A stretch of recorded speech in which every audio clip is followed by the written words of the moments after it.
Hey guys, it's Navin on No Limit Hold'em. We're going to be talking about the indifference principle in No Limit Hold'em poker. This is going to be more of just a practical presentation of these concepts, or this concept, the concept of indifference, which is probably the most important concept in all of game theory as it applies to No Limit Hold'em poker. One thing I want to say here is I just recorded this video and it took an hour and 28 minutes to get everything I wanted to get to. It was a little bit clumsy. This is a very complex concept. It's a difficult subject matter to work through and to explain, but kind of to strike the right balance between having a video that you can watch and concepts that you can take in, and also staying true to the subject matter.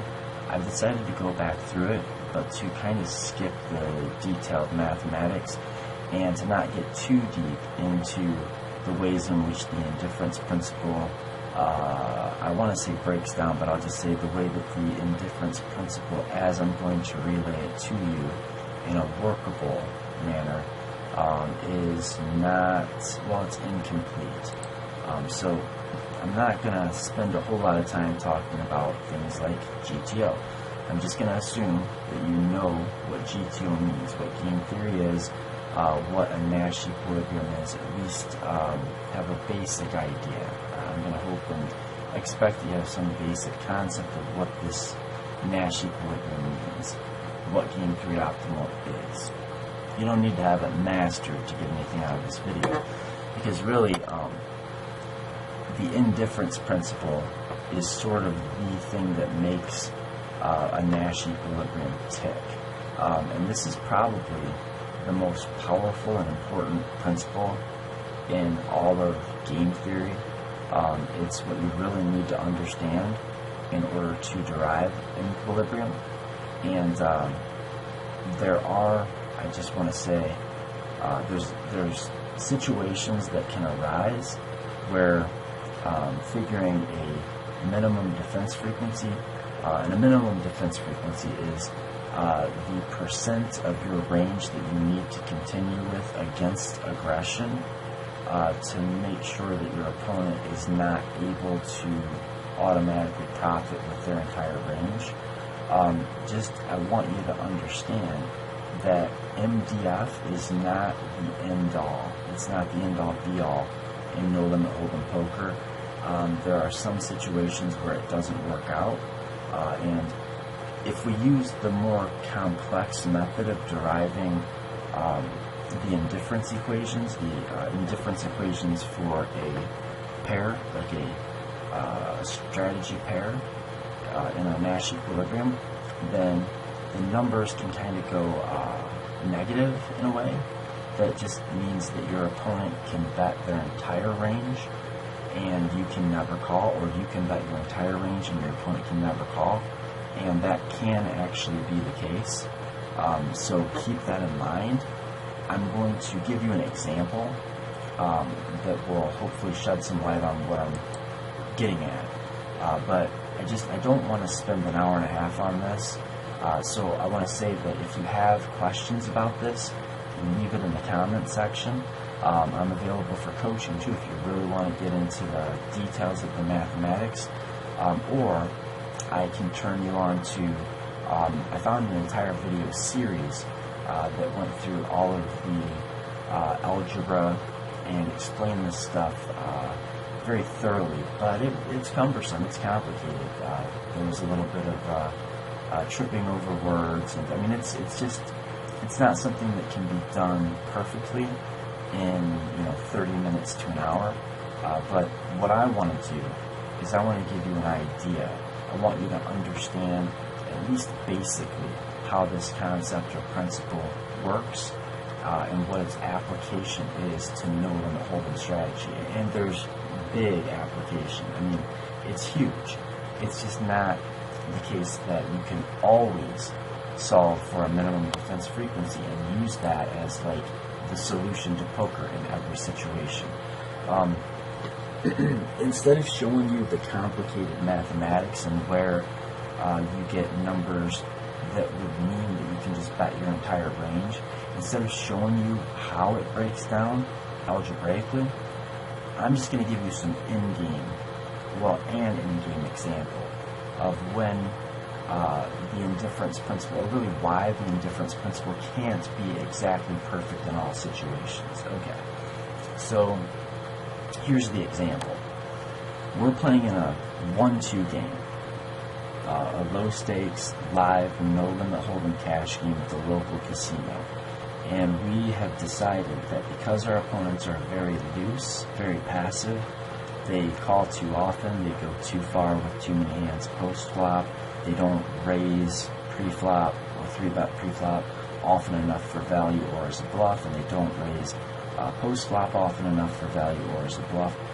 We've decided, and also because our bets, just our open raises, don't get through often enough to have any real fold equity to make it worth like bluffing or opening light, then we've decided in this example that from under the gun we're going to use a very tight range and a very large open raise size, which can be a very good idea in a lot of these like low stakes, like $1, $2, $1, $3, sometimes $2, $5 live cash games. So we're 100 big blinds effective. We decided that we're going to open only pocket eights plus ace queen and ace king. That's all we're opening under the gun, but we're coming in for 8 times the big blinds. We're going to like $16 in a 1-2 game, knowing that our opponents are just like never going to fold king, queen, queen, jack suited, ace, jack. Just isn't going to happen, right? So in this scenario, if we were to open this super tight range, and we've got one reasonable player at the entire table, and we know something about his strategy. We know that the player that's on the button when we're under the gun likes to 3-bet a polarized range when he's in position. So let's say he's probably going to be 3-betting something like queens plus and maybe ace queen suited and ace king for value. And then against certain players like us, he'll have some 3-bet bluffs to balance out his polarized range. Then he's going to be flat calling with a capped and bounded range of like suited connectors, pocket pairs, hands that aren't good enough or strong enough to 3-bet for value, but are too strong to 3-bet as a bluff, and that probably will weight his range towards hands that don't really mind going multi-way, thinking that he might do a little bit of like range mergey type small 3-betting if he's got a hand maybe like ace queen that he figures is good enough to take against our range in position, but maybe he doesn't want to invite the blinds in. So when he flat calls, he's going to have a capped and bounded range, and it's going to be weighted towards hands that play good multi-way. We'll just say that. And this is just really for proof of concept that there are limitations to solving for minimum defense frequencies and for using the standard and basic indifference principle, the mathematics of the indifference principle, and trying to apply them equally in different situations. Just know that the indifference principle doesn't take into consideration things like board coverage or range advantage or the way that some equity distributions are going to be. They're not just going to form like a linear hierarchy where one hand is exactly 10% better than the next hand, or like one range is exactly 60% stronger than the other range. It just doesn't always work out that way, right? Like sometimes you're going to have a range that's weaker but less capped. Like you'll have an uncapped range that's weaker on average, but your opponent will have a stronger range but it'll be capped. And these things have strategic implications that don't fit into this notion of minimum defense frequency, stopping your opponent from auto-profiting, keeping your opponent indifferent from bluffing, or if you have one range that's going to be aggressive, keeping your opponent indifferent between calling or not calling. There are limitations, okay? At least limitations to the concept, the way that I'm going to explain it to you. Now, if you actually learn the mathematics, the algebra that goes into it. They're really not limitations. It's just the math does weird things that need to be sussed out in specific ways that, again, I don't want to spend the next hour explaining. So, and I doubt you want to spend the next hour listening to. If you do, again, I can turn you on to a video series that kind of does that. But probably if you really want to learn the mathematics, do it through coaching, or even it might be better written than in a video, where the person who's typing it up just, if there's mistakes, they can correct it and they can put it in an order that's going to be digestible. But without like writing out a big long script, like I'm sure you guys have figured out by now, is not really my thing. I think that we're just going to show the basic idea and how you can apply it in game and not worry about the complex algebra so much. So just in this example where we're open raising, or we'll just say under the gun is opening a super tight range, and the player on the button calls with the captain bound range, then obviously you cannot treat the flop of ace, queen, 8 rainbow and jack 10, 8 two-tone like they're the same thing. Like in the first example flop, ace, queen, 8, the under the gun open raiser never has air. I mean, he's got like pocket 9s, 10s, and jacks some of the time, but never worse than that. He's got all of his sets of aces, full sets of queens, all of his 2-pair, which is, well, top 2 pair combos, and like top pair, top kicker. And the player that just flat called from the button would have 3-bet queens, or 3-bet aces. So he doesn't have the top set, he doesn't have second set, maybe he can have, you know, pocket 8s. But he's also got a lot of other hands, so his concentration of pocket 8s is probably, well, it's definitely worse than ours, if we're the under the gun open raiser. So in this situation, where under the gun open raises a tight range, and the button flat calls a mediocre, like a linear merged range that's bounded and capped, ace, queen, 8 is going to hit under the gun's open raising range much harder than it's going to hit the player on the button's range. So that's one situation that has to be looked at one way. And if we look at this other situation where under the gun opens the same tight range, the button calls with the same range, and the flop comes out jack 10, 8 two-tone, well, now the player who opened under the gun is going to have a lot more air. He's going to have a lot of hands that are not netted value hands. He's just not going to have a good range advantage. He probably has a range disadvantage, especially if we know that the button is capable of flatting hands like queen 9 suited, 9, 7 suited. In this second flop, it's possible that the button could have the nuts or something like it. He could have flopped straight. And he's got probably a higher concentration of strong hands. He's got full sets of jacks, full sets of 10s, full sets of 8s. He's got more 2-pair. He's got the only straights. So we can't possibly look at these 2 flops and these 2 ranges and think that these are going to have some perfect mathematical solution, that if we just look at the bet sizing that under the gun uses for his continuation bet on either board, then we're going to just continue as the button with a percent of our range that is a solution for the indifference equations, or the minimum defense frequency that we solve for. So yeah, this is where I feel like I burnt a lot of my time up the first go around trying to explain this exactly. Hopefully you can see from these 2 examples, or just kind of work it out. If you need to, get pen and paper out and do some thinking, write down your ranges and see why it might be the case. And I think it should be pretty obvious why it would be the case that when you have a big range advantage, it can even be the case that you can bet your entire range and your opponent has to fold their entire range. This situation can come up post-flop, even as a solution to a Nash equilibrium. Okay, or, well, yeah, if you look at it from its more complex algebraic form. But just for right now, it's probably sufficient to say that there are limitations to trying to solve the indifference principle.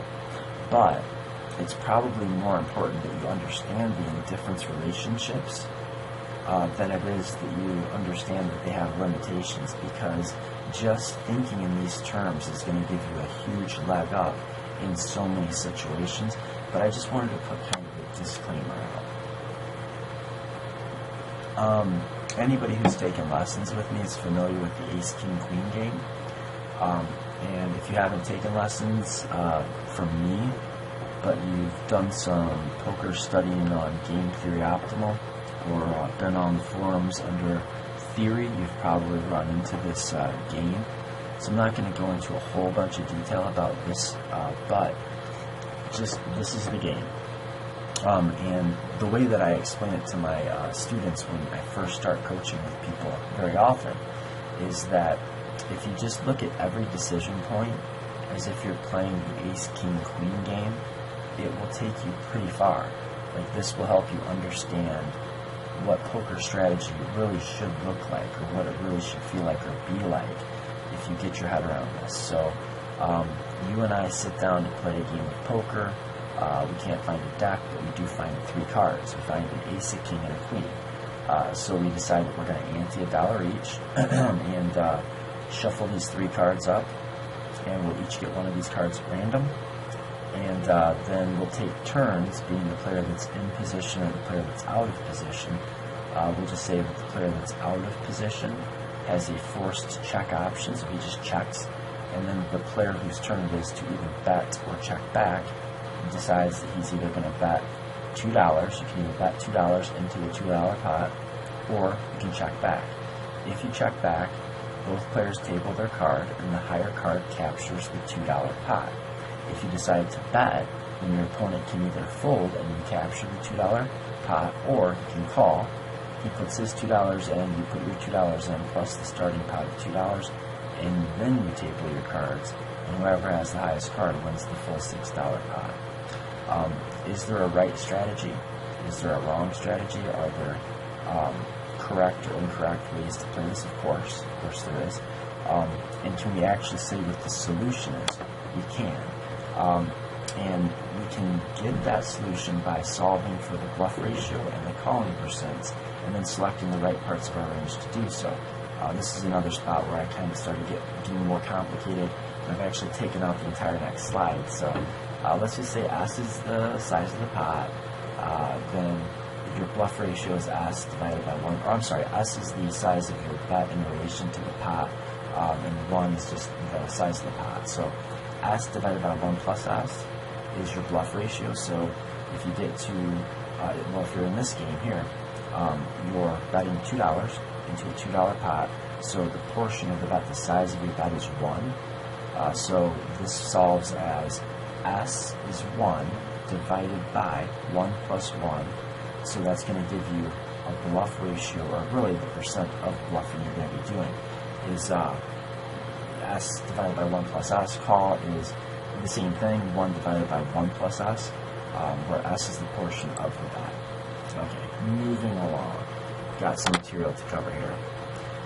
In a pure polar versus bluff catcher situation, where neither player has, well, when we get to the river, when the river card comes out, if we were in a pure polar versus bluff catcher situation at that point, and the river card does not strengthen one range and weaken another range by any real big margin, if it's just sort of a neutral card, it either misses both ranges or hits about the same percent of each range. It doesn't change much in terms of the equity distributions.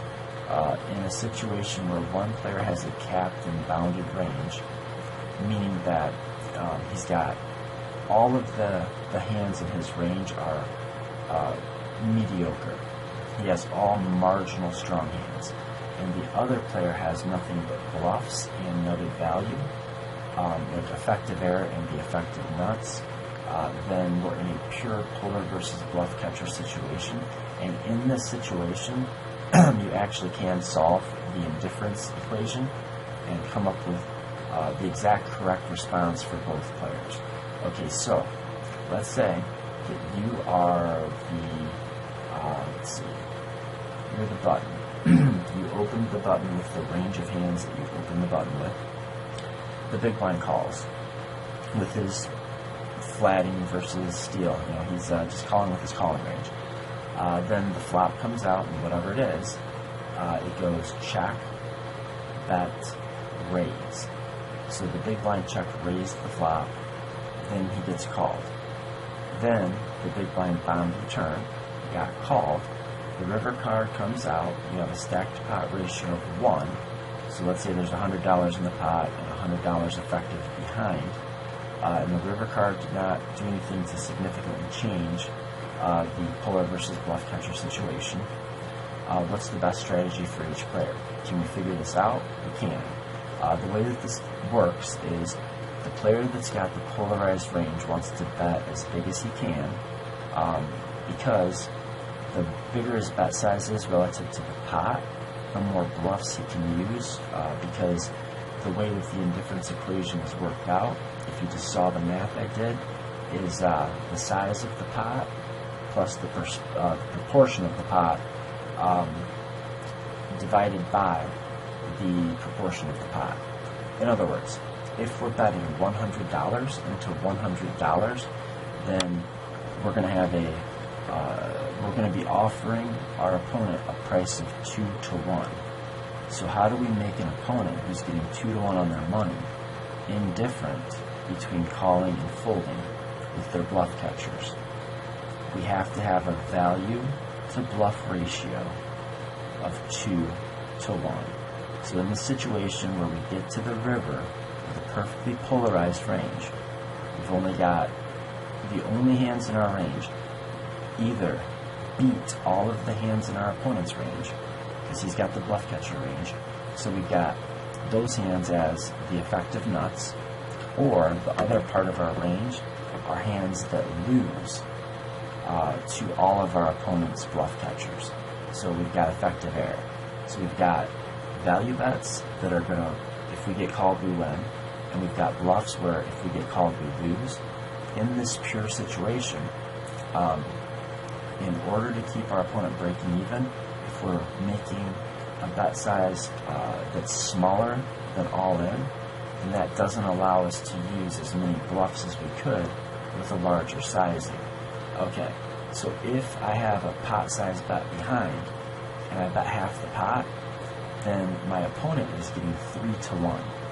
And if he's getting 3 to 1, then that means that I've got to have 3 value hands for every 1 bluff, in order that he is going to not have incentive to make a unilateral adjustment. In other words, he's not going to be able to just mop up by calling with all of his hands or by folding all of his hands. So if I use a 1/2 pot sized bet with the polarized range, then that means I've got to have 3 value hands for every bluff. That means I'm not going to be able to bluff with as many hands. And since if I'm making my opponent indifferent between calling and folding, which is the object of the game here, then if I can polarize my range and balance it effectively so that my opponent is indifferent between calling and folding, then my range has effectively captured the entire pot. If he's indifferent, if he's breaking even on calling or folding, that means he may as well fold. If he may as well fold, that means that, if he folds, I get the pot, right? So that means that if he calls, my EV must still be the same as the size of the pot. And remember, we accomplished that by having value hands to bluff hands in the same proportion as the pot odds he's getting. Again, if I'm betting $100 into a $100 pot, he's getting 2 to 1. That means if I have 2 hands that beat him for every 1 hand that doesn't, he's breaking even if he calls, so he's indifferent between calling or folding. If he's indifferent between calling or folding, he may as well fold. If he may as well fold, that means that I've effectively captured the pot with my range and with my strategy. So the bigger I make my bet, the more bluffs I can use. Now, again, there are spots where this breaks down. Where it breaks down is when I just don't have enough bluffs to use, where I can just bet my entire range. And if that's the case, then my opponent should just fold his entire range at any bet size, because we know that if I just move all in, I can always capture the pot. So there wouldn't be any reason for me to do other than that unless I was trying to trick him or entice him into making the call. But we're not going to go down that gets really, really confusing and complicated. So in a river spot, if my best strategy is to bet a polarized range with a value to bluff ratio of 2 value hands to every 1 bluff, with a bet size that is exactly the size of the pot, what is my opponent's best strategy?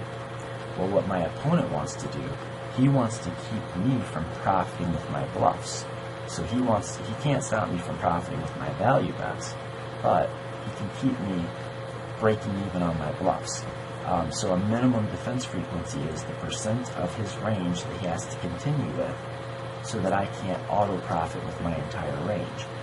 So if I'm breaking even on my bluffs, that means that the amount of money that I'm wagering, if I'm wagering $100 with my bluffs in an attempt to win the $100 pot, then I'm laying myself a price of 1-to-1. I'm risking $100 to try to win $100. So my opponent's best strategy is to continue with 50% of his bluff catchers. That way I'm going to win 50% of the time, and I'm going to lose 50% of the time, and I'm risking that $100 bet to try to win that $100 pot. Ergo, I'm breaking even with my bluffs. When you end up in a situation where your range is capped and your opponent's range is uncapped, if your opponent is able to effectively balance his range with the right bluff to value ratio, and you have nothing but bluff catchers, the best you can do is to keep me breaking even on my bluffs, keep the polarized player breaking even on his bluffs. And the way that you do that is by looking at the pot odds that your opponent's laying himself. So from both players' perspectives, we're looking at the price our opponent is receiving,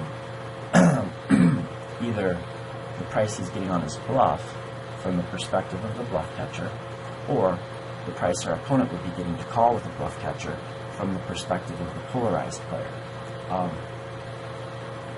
One more time then, if I'm going to bet the full size of the pot as the player with the polarized range, I know that I can bet 2 value hands for every 1 bluff, and my opponent will break even on his bluff catches because 2 of my value hands get called for every 1 of my bluffs that gets called. So that means when he calls, I'm winning 2 out of 3 times. But that's fine because I am giving my opponent 2-to-1 pot odds. Right? Now, the opposite is also true when we're looking at this from the perspective of the bluff catcher. The bluff catcher has to look at the pot odds that the potential bluffer is laying himself on the bluff. If he's laying himself a price of 1-to-1, then he's got to call with 50% of his range to keep his opponent indifferent between bluffing and not bluffing. Okay, so we're gonna keep going on this, but okay, this is a better version of the Ace King Queen game that does a better job of showing a polar versus bluff catcher situation and illustrating the importance and application of the indifference principle. And I would actually say, if you don't really understand this, do this. Actually go through this as an exercise. I did it. I had to do it. I don't know, 3 or 4 years ago, whenever I first came across it, it was more than that. Yeah, it was quite a while ago, actually. When I first came across this, I first came across it in a book. Was it Heads Up, No Limit Hold'em? GTO, yeah, Heads Up, Know Them, But Hold Them, Equilibrium and Exploitative Strategies by Will Tipton, Volume 1. Volume 1 and Volume 2 are both very good reads. I'd recommend both of them. But when I came across it, when I first started reading it, I thought, now I'm not sure about this. And I actually did an exercise, and I would recommend you do this exercise. So here was the first kind of like thing, the concept, the idea that I struggled with is, and in fact, no, I ran into this on a YouTube video before I got the book. Okay, anyway, doesn't matter. The idea that I was seeing here is that if one player plays with a deck that has all, well, let's say 26 aces and 26 queens, and the other player plays with a deck that is all kings, and they each shuffle up and draw the top card of their deck, and then play the ace-king-queen game, essentially, then it seemed to me that since the kings will win 50% of the time, that the player that has either an ace or a queen should not have a big advantage. It should be equal, but it's not. The player with the polarized range absolutely has an advantage. And if you're not sure about that, all you have to do, this is the way I did it, take all of the aces and kings from a deck, along with all of the 3s and 2s from a deck. That's your polarized deck. Then take an equal number of cards in between the 3 and the king. So, like, you could then take all of the queens, all of the jacks, all of the 10s, and all of the 9s. There's your bluff catcher deck. So each one of those cards is going to represent a part of each player's range. Set out like 20 chips in front of each of these two ranges, just stacks of cards, and randomly give each one of these phantom players one of their cards, and then take the action that you're supposed to take, which the way this works out is you will, if you're playing the polarized range, where you'll either have an ace, a king, or a 3 or a 2, then you're just going to bet with your nutted value hands, which would be the ace or the king, and you're going to bluff with either the 3 or the 2, but not both of them. So you're going to bluff with 50% of your bluffs, right? Then as the bluff catcher, you need to just call with 50% of your bluffs, or bluff catchers rather, and see how that works out. The player that has the polarized deck or the polarized range is going to make a lot of money. He's going to win all the chips eventually, and there's nothing the other player can do to stop it. Okay, now you might think that, well, let's say you're playing this version of the ace-king-queen game. So the ace-king-queen game modified to better illustrate the polar versus bluff catcher game is this.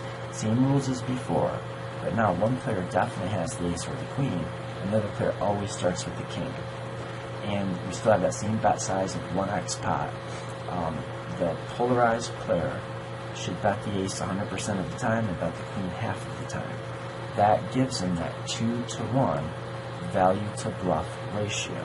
The player with the king should call half the time and fold half the time. He's still going to lose money.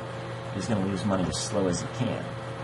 If he starts calling all of the time, that's not going to fix things for him.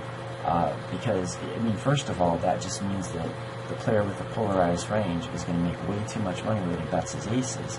But the other thing is, then, the player that has the polarized range can stop bluffing his queens, only bet when he has the ace, and mop up, really murk the guy that's got the bluff catcher range. Or, if the player that has the bluff catcher range thinks, well, I'm just going to fold all the time, then the player that's got the polarized range, the ace or the queen, or in the other example, the ace, king, 3, or 2, if the player that's got the middle strength card or middle strength range just decides to fold all of the time, well, then the player that's got the polarized range can bluff every time, and he just wins the pot every single time. So if you use the mathematics of that formula, it's going to be right. Or you can just think of it like this.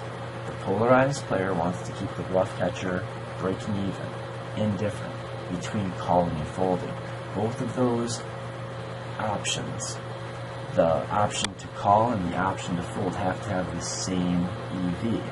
If they don't, then the other player, the player with the polarized range, could do something different. And to be at equilibrium, it necessarily means that neither player can do anything different. Neither player has any incentive to do anything different. So the player with the polarized range wants to make sure the bluff catcher is indifferent between calling and folding. The player with the bluff catcher range wants to keep the polarized range player indifferent between bluffing and not bluffing. So in other words, we want to make sure that he has to bluff some of the time, but that he can't bluff all of the time. So that's your best response. If you've got a capped and bound range, your opponent's got a polarized range, there's nothing you can do better than that. So don't fall into the trap of thinking, well, my opponent's got a very polarized range. He's either got it or he doesn't, and I'm getting 2-to-1, so I should just call all the time. Because if you do that, you're going to get owned. It doesn't seem like it. If you're not sure, do the exercise, run through this. And if the bluff catcher is getting 2-to-1 pot odds, then the polarized player needs to make sure he uses 2 value bets for every one bluff. If he falls out of that balance, if he starts bluffing too often, then the player that's playing the bluff catchers can just start calling every single time. And depending on how much over bluffing you're doing as the polarized range, you could actually make it so that your opponent with the bluff catcher range breaks even. Okay, so let's say that you see that your strategy is working really well, and you just want to go ahead and value bet all your aces and bluff all your queens. Well, then if the player with the king just calls 100% of the time, now you guys are just going to break even. It's just a coin flip. On the other hand, if you think, well, I'm going to value bet only and never bluff, well, now the player with the bluff catchers can just always fold. And it works the other way too. If you're the player that is bluff catching, then you can either decide like, well, I'm just going to call all the time, but then your opponent can just stop bluffing. Or you can say, I'm never going to call, in which case your opponent can just always bluff. Neither of those is the best thing to do. The best thing to do, remember, is to keep your opponent indifferent between bluffing or not when you're the bluff catcher, and keep your opponent indifferent between calling or not when you've got the polarized range. The way to do that when you've got the polarized range is to set up your value to bluff ratio of your betting range in proportion with the size of the pot. As the bluff catcher, the way to do that is to continue with the percent of your range that is keeping your opponent breaking even on his bluffs. And the way that you do that is by keeping the percent that you call in line with the price your opponent is giving himself on a bluff. Hopefully that makes sense, but we're not done yet, so if you're not quite sure, hang in there. Remember that our value to bluff ranges, our value to bluff ratios, our value and bluff ranges, they're there the way that we set it up. It ought to keep our opponent indifferent between calling and folding. And if we can do that, then we can make sure that our overall range, our overall strategy, like our bet sizing, our frequencies, our range, is very profitable, even if our opponent plays an equilibrium strategy. We keep him indifferent to folding. So if he's indifferent, in other words, it doesn't matter if he folds or calls, then when he calls, we're going to make the same amount on average as we make when he folds. And when he folds, we win the entire pot. So if we have a perfectly balanced betting range, and it's sized correctly as the polarized player, then every time we make a bet, our average profit is going to be equal to the size of the pot. Our call downs, like if we're the bluff catcher, remember, we need to keep our opponent indifferent between bluffing or just giving up on his bluffs. So that also means that on every street, our call downs are keeping our opponent indifferent between bluffing on that street or giving up. This happens at each decision point. Our barreling ranges, if we're the aggressive player, if we're the guy that like check raise the flop, bomb the turn, our barreling ranges have to keep that same value of bluff ratio to keep villain breaking even on continuing or not with his capped range. And that's on a street-to-street basis. I'm going to get a little bit deep here for a second. If you're not sure about what I'm about to say, if it doesn't quite sink in, don't worry about it yet. It isn't that important that you understand this at this point, I don't think. But you can think of it like this. If you're going to take a line, like let's say that you're the big blind, you get to a flop and you think it's pretty favorable, and you also think that your opponent's going to make a continuation bet maybe too often. You check and he bets. You decide to check raise the flop, planning to bomb the turn with a lot of cards. Like on a lot of turns, you're going to go ahead and continue firing, planning on every time you bomb the turn after check raising the flop, getting to the river with a stack to pot ratio of 1. So you're planning this out ahead, and you're going to think check raise flop bomb turn jam river. You're going to use the perfect bet size so that you're making the same size bet relative to the pot on every street that allows you to move all in on the river. That means that if you get to the river and you've got 2 times the size of the pot, you're going all in for 2 times the size of the pot, because that allows you to use the maximum number of bluffs, which keeps your opponent still indifferent between calling and folding with his bluff catchers. Now, that might sound kind of weird, like we're really going to go all in for 2 times the size of the pot? Well, yeah, but it doesn't come up very often, because if we're doing this correctly, in accordance to pot geometry, then that means that when we get to the river and we move all in for 2 times the size of the pot, we must have also bet 2 times the size of the pot on the turn. And if we bet 2 times the size of the pot on the turn, that means that we had to have check raised the flop for 2x pot.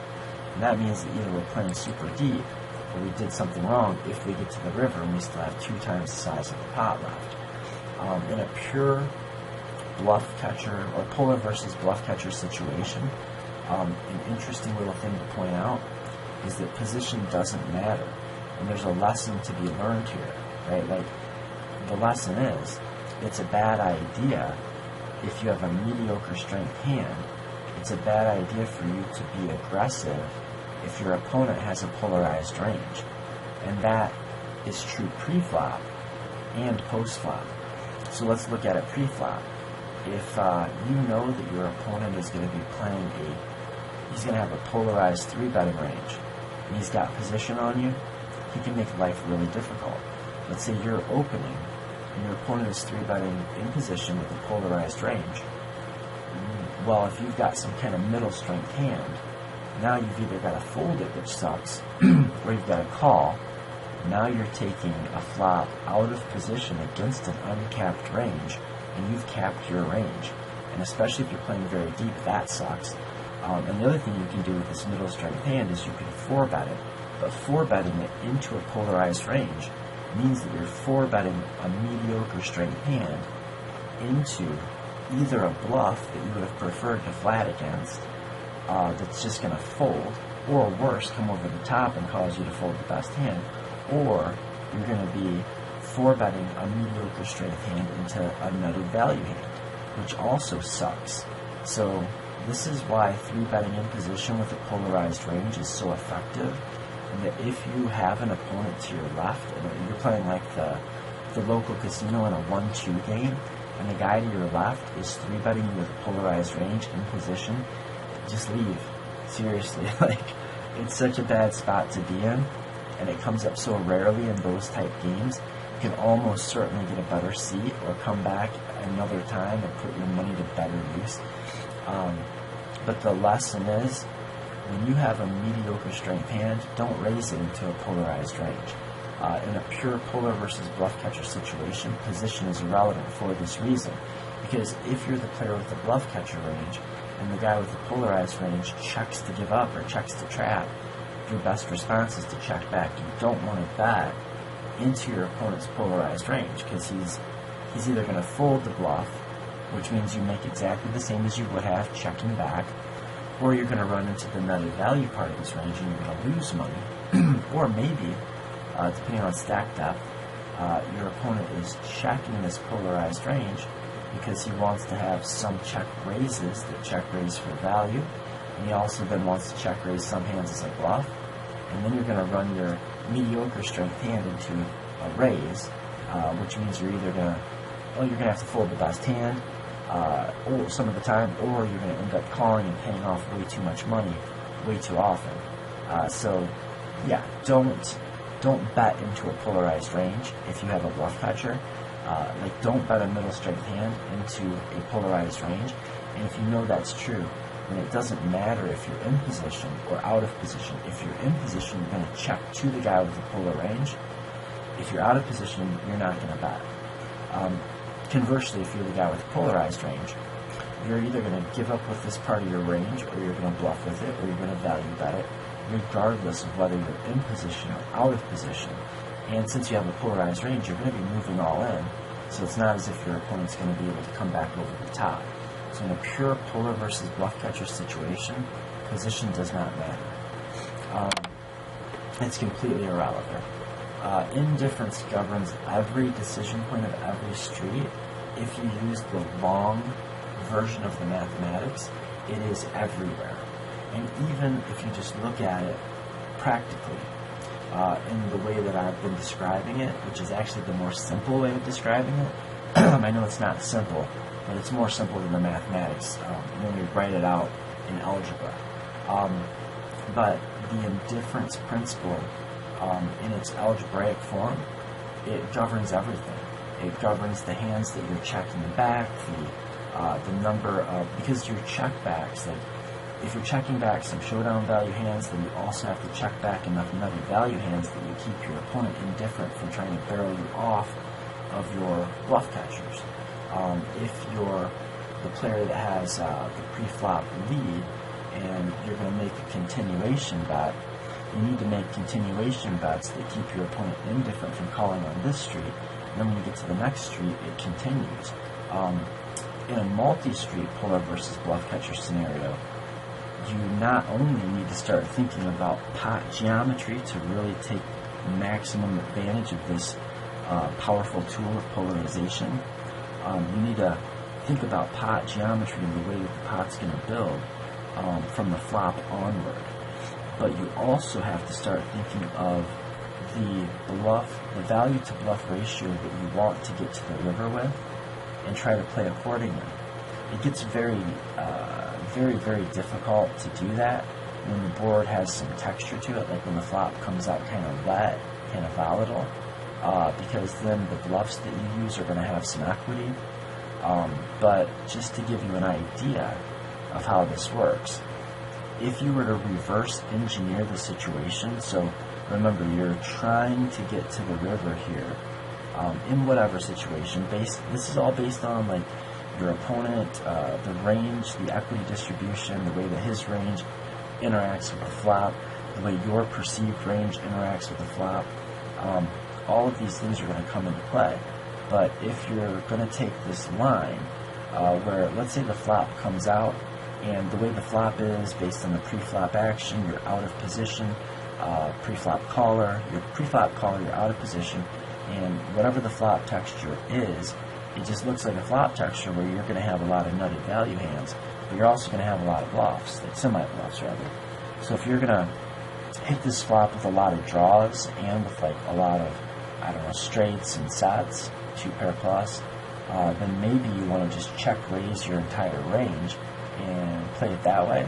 Well, if we want to really look at the way that ranges stack up, and the number of value to bluff combos you want to include in your aggressive ranges, you kind of want to look at it, and I would definitely not try to do this in-game until you've got a good grasp of it off the table. But, you know, maybe write down some examples, or think of some hands you've played recently, or go through your database, or talk to your coach about some hands where one player's been very, very aggressive and the other player's capped their range early on in the hand. And go to the river situation and try to construct a balanced range based on the stack to pot ratio. So let's say again we've got the stack to pot ratio of 1. So we've got one pot size bet behind. Then we want to have 2 value bets for every one bluff. So let's say that gives us 60, well, let's say that gives us 40 value hands and 20 bluffs. Then if we back that up one tick to the turn, then the way that you want to think about it when you're constructing your ranges on a multi-street polar versus bluff catcher situation is when you back those 60 hands, the 40 value hands and the 20 bluffs, when you back them up one tick to the turn, those 60 hands are going to capture you the full size of the pot on the river. You're strategically, overall, in the long run. So you can look at all 60 of those hands as value bets when you're looking at the size of the pot on the turn, and you're thinking about the range that you want to have on the turn. And so you want to make still a pot size bet on the turn. It's going to leave you a pot size bet left on the river, and you want to do this with a 2-to-1 value to bluff ratio.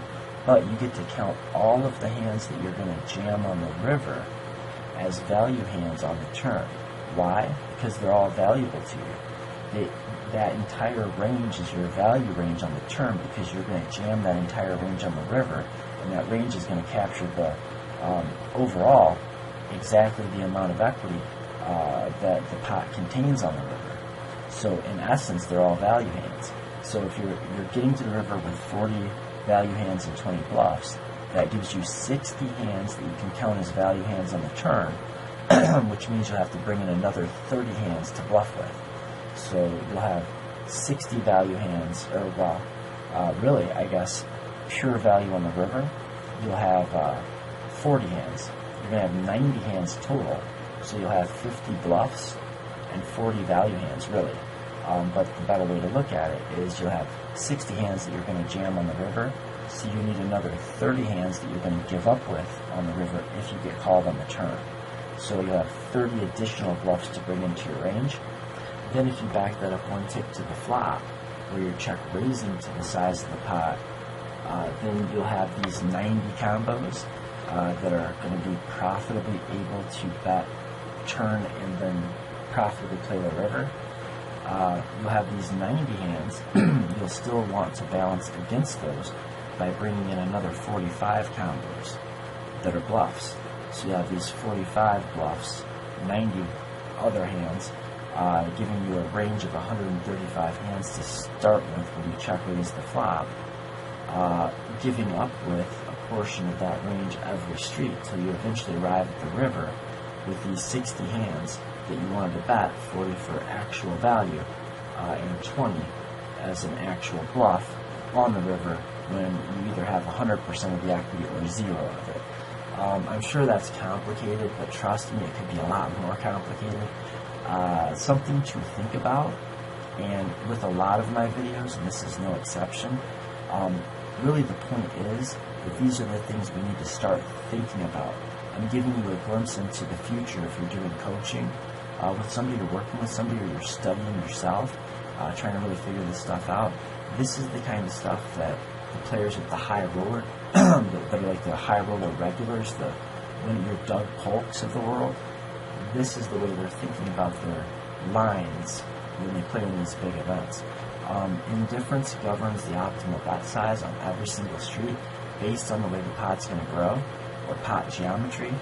Indifference really governs every decision point in every spot that you're in, because the indifference principle is how you determine what a Nash equilibrium strategy is for any given point. So in conclusion, game theory optimal guides range construction, it guides your overall strategy, and it's the indifference principle that guides GTO. So really, the indifference principle is huge. If you really want to understand this in depth, you need to learn how to understand the algebraic way to work this all out. And there's a lot more to it than this, but at least this S+1 divided by S situation, as value better and as bluff catcher. Or you can just think of it, if you can make sense out of it, just like if you're the bluff catcher, how often do I have to call to keep my opponent breaking even on his bluffs. And if you're the player that's bluffing or not, you know, like value betting or bluffing, then you have to think about it like what is the price that I'm going to offer my opponent? Like what kind of pot odds is he getting? And you have to structure your range in relation to the pot odds that you're going to offer. There are, well, much more in-depth way of looking at this, in-depth ways of looking at this, or more complete ways of explaining this, but it's going to take a lot of time. So again, if you want to talk about this one-on-one, we can do some coaching. We might have like a lot of material to cover before we get here. But if you just want to go over this and want to understand it better, I'm happy to do that. If you have specific questions, leave them in the comments. I really do try to, I think I do a pretty good job of getting back to and answering almost every single comment, maybe all of them. I mean, I try to get all of them. So right now, while I've still got less than 300 subscribers, it's a really good time to take maximum advantage of that. But really, another big point is never forget that you want to be playing an exploitative strategy when you're able to. And you really want to think in terms of balancing and trying to find the equilibrium and playing as close to GTO as possible when you either know your opponent's really good, you suspect they're really good, you just don't know how to exploit them, and you're kind of starting from this GTO type as balanced as possible starting point, and you're looking for holes in your opponent's armor, but you want to start with this GTO-ish, like as close to GTO as you can get, safe spot, the safe place. And there's much more that we could say about this, but again, I don't want to do an hour and a half. I think I'll lose people, and we can always save some of that for the comments. You can save some of that for coaching, or if nothing else, if you want to, I mean, I can turn you on to some reference material. There's some books. I already mentioned the one book. There's a YouTube video, and it's cumbersome. Well, I'm sorry, a video series. It's cumbersome. There's some tripping over the tongue and whatnot. It's kind of a clumsy topic. It's a clumsy subject. So if somebody tries to tackle this without really writing out a script, it gets tricky. But I think there's a guy that did a pretty good job of it. It's very in-depth. There's a lot of math. And it's a little bit, I mean, he does stumble a lot. But you can probably hang on, and watch the entire thing. If you're interested in that, if you really want to know more about this and you want to do it in video form, let me know. I'll tell you where to find it. And other than that, yeah, if you're interested in coaching, or if you just have questions, you can leave the questions in the comments, or you can hit me up for coaching in the comments, or my email address is Donovan at, Cheezo Pizza, what am I using? Don Doust at gmail.com. That's DONDOUST at gmail.com. Until next time, guys, good quote, LUCK, end quote.